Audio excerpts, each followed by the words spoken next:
অন্য বছর এ সময়ে ফলের ভারে নুয়ে পড়ত দিনাজপুরের লিচু গাছ। ফল বাঁচাতে দিতে হতো বাঁশের খুঁটি। অথচ এবছর গাছে লিচুর সংখ্যা খুবই কম, কোনো কোনো ডাল একেবারেই ফলশূন্য। এবারও ফল বাঁচাতে লড়াই করতে হচ্ছে কৃষকদের। কৃষকরা বলছেন, এক দশকের মধ্যে এবার ফুল এসেছিল সব থেকে বেশি, কিন্তু মৌসুমের শুরুতেই অনাবৃষ্টি আর তাপপ্রবাহের ধাক্কা।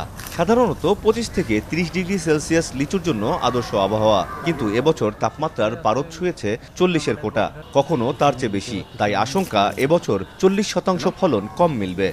মুকুট আসলো, আসার পরে রোদের তাপমাত্রায়, তারপরে আকাশের পানি পাওয়ার কারণে সব জলি পুড়ি একবারে ছারখার। কোনো জায়গায় একটু কম বেশ টেকছে, তাছাড়া নিচুর নাই, ফল নাই, গাছপালা মরে গেছে। সারা বছর যে আমরা বাগান চাষ করলাম, যে স্প্রে দিলাম, সার দিলাম, কীটনাশক দিলাম, সব বাগান নিজস্ব না, লিস্ট নেওয়া আছে। 2 বছরের টাকায় আমরা গতবারও মার গেছে, এইবারও মার। বর্তমানে যে তাপদাহ, এই কারণে লিচুর মুকুলের বোঠা লিচুর যে আসে ওইটা নরম হওয়ার কারণে অনেক লিচু পড়ে যাচ্ছে। কদিন পরেই শুরু হবে মধুমাস জ্যৈষ্ঠ। লাল রঙের টসটসে লিচুতে ভরে ওঠার কথা দিনাজপুর, কিন্তু মাথায় হাত পড়েছে বাগান কেনা ব্যবসায়ীদের। যারা ইতোমধ্যে বাগান কিনেছেন তারা লোকসানের আশঙ্কায় দিন গুনছেন। কিছু ব্যবসায়ী ফলন দেখে কয়েকদিন পর সিদ্ধান্ত নেবেন। আমি দেখছি যে আসলে কি পরিমাণ গুটি টিকে যায়, তার উপর ভিত্তি করে এটার দাম কেমন হবে বা এটার আসলে ফলপ্রসূ হবে কিনা, এটার উপরে ডিপেন্ড করে এখন পর্যন্ত আমার ব্যবসাটাকে আমি থামিয়ে রেখেছি। যেটা আশা করছিলাম, মুকুল তো আসলো, সব জ্বলে পড়বে, সরকার আবার অনেক সার বিষ হাফিজাবি দিছি, সব তো অনিশ্চ হয়ে গেল। সুস্বাদু লিচুর একমাত্র জেলা দিনাজপুর। এই জেলার 13 উপজেলাতেই কম বেশি লিচু হয়, তবে সবচেয়ে নামকরা হলো সদর উপজেলার মাসিমপুর ও বিরল উপজেলা। এবছর 5490 হেক্টর জমিতে চাষ হচ্ছে লিচুর।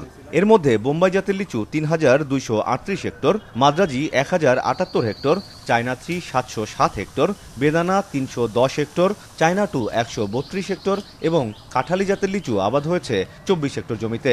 উৎপাদনের লক্ষ্যমাত্রা ধরা হয়েছে 32,117 টন।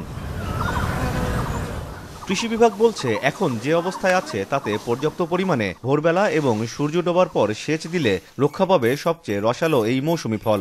লক্ষ্যমাত্রা অর্জনেও সেরকম প্রভাব পড়বে না দাবি কর্মকর্তাদের। স্বাভাবিক ঠান্ডা পানি যদি স্প্রে করে গাছের পাতায়, গাছের ফলে, তাহলে এই তাপটা অনেকটা ভারসাম্য অবস্থায় থাকবে এবং গাছ স্বাভাবিক থাকবে। এবং এখন পর্যন্ত সেই ব্যাপক হারে ফল ঝরে যাওয়া কোথাও আমরা সেরকম দেখছি না। তবে তাপ প্রবাহে সুবিধাও যে হয়নি তা নয়। অতিরিক্ত গরমে এবার পোকার আক্রমণ অনেকটাই কম, এতে কীটনাশকে কিছুটা সাশ্রয় হয়েছে। এত ধরনের লিচুর মধ্যে মাদ্রাজি লিচুতে রং ধরবে আর 12 থেকে 15 দিনের মধ্যে, তারপরেই লাল সবুজে ভরে যাবে পুরো দিনাজপুর। এবছর যে পরিমাণ ফুল এসেছিল প্রত্যেকটি লিচু গাছে, তাতে আশায় বুক বেঁধেছিলেন দিনাজপুরের হাজারো কৃষক। কিন্তু অনাবৃষ্টি ও তীব্র দাবদাহের কারণে একদিকে যেমন লিচুর মুকুল পুড়ে গেছে, অন্যদিকে ঝরে যাচ্ছে লিচুর গুটিগুলো। আর এতে করেই স্বপ্নভঙ্গের আশঙ্কায় পড়েছেন কৃষকেরা। কৃষকরা বলছেন, এবারে 40% পর্যন্ত কম হতে পারে লিচুর উৎপাদন। আমিরুল বাপ্পি, এখন দিনাজপুর।